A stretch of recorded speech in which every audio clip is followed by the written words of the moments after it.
auto alarm specialist.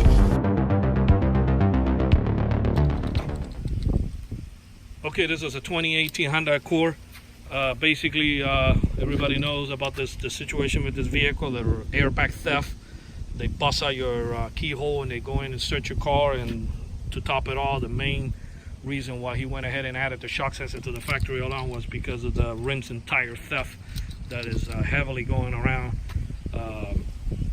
all over the United States. So I'll show you how it works.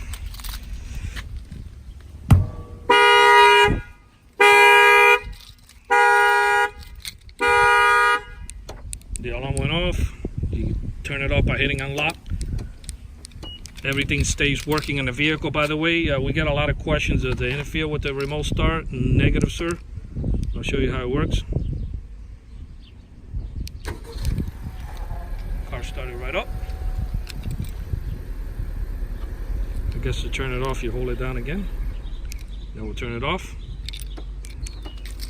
Yeah, and basically it protects in case somebody busts out the keyhole, they bust out the window, the alarm will fire off. This shock sensor is fully adjustable.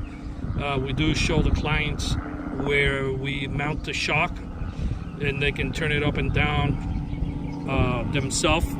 Basically, we like to calibrate it where we think it's good, but in any event, customers like to go up maybe a little more, or they can turn it down a little more. All depends on the neighborhood they live in. If they got people driving by with boom boxes, or they live by an airport where jet fighters are going through your house or whatever. But that's basically it. I'm going to go ahead and bang on the lock.